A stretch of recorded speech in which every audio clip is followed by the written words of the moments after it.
Mkuu wa shirika la nishati ya atomiki la Iran amekutana na mkurugenzi mtendaji wa shirika la nyuklia la Urusi Rosatom mjini Moscow na kusaini makubaliano mapya ya ushirikiano yanayolenga ujenzi wa vinu vidogo vya nyuklia small modular reactors nchini Iran. Hii ni hatua inayodhihirisha kuimarisha kwa ushirikiano wa kistratejia kati ya Moscow na Tehran, hasa katika sekta ya nishati na teknolojia ya nyuklia, wakati mataifa haya mawili yakiendelea kuimarisha ushirikiano wao wa kisiasa, kiuchumi na kijeshi. Makubaliano hayo yanafuatia jitihada za Iran kupanua uwezo wake wa nyuklia kwa madhumuni ya amani, hususan kuzalisha umeme na kupunguza utegemezi wa mafuta.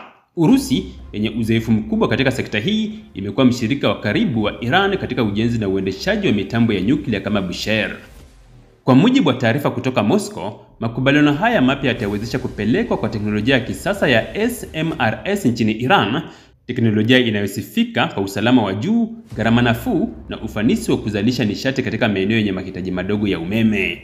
Wakati huo huo, kiongozi mkuu wa Iran, Ayatollah Ali Khamenei, alitoa ujumbe mkali kupitia mtandao wa X akisema Iran haitaweza tena kufanya mazungumzo au kufikia makubaliano na Marekani. Upande tunaokubaliana nao huvunja ahadi zao katika kila jambo.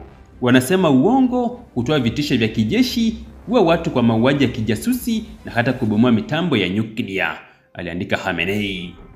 Kauli hizi zimeibuka wakati ambapo mazungumzo kuhusu kurejesha makubaliano ya nyuklia ya mwaka 2015 JCPOA yamekuwa yakiendelea kwa ugumu mkubwa, huku Marekani na washirika wake wakishutumu Iran kwa kupanua shughuli zake za nyuklia na Iran ikishutumu Washington kwa kutoaminika na udanganyifu.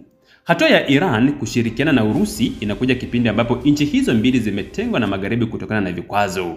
Moscow na Tehran zinaona ushirikiano wao kama mbadala wa uhusiano na Marekani na Ulaya. Khamenei ameendeleza msimamo wa muda mrefu kwamba Marekani haiwezi kuaminiwa katika makubaliano yote, akirejelea historia ya vikwazo vipya vilivyowekwa hata baada ya JCPOA kusainiwa mwaka 2015. Ushirikiano wa Urusi na Iran unaweza kuongeza nguvu za kisiasa na kiusalama za Urusi na Iran katika kukabiliana na shinikizo la Magharibi. Iran itapata fursa ya kupanua uzalishaji wa umeme kupitia nyuklia, huku Urusi ikiongeza ushawishi wake kama mtoaji mkuu wa teknolojia ya nyuklia duniani. Hatua hii inaweza kuongeza wasiwasi wa mataifa ya Magharibi na washirika wao wa Mashariki ya Kati, hususan Israel na Saudi Arabia, ambao wamekuwa wakipinga vikali maendeleo ya nyuklia ya Iran.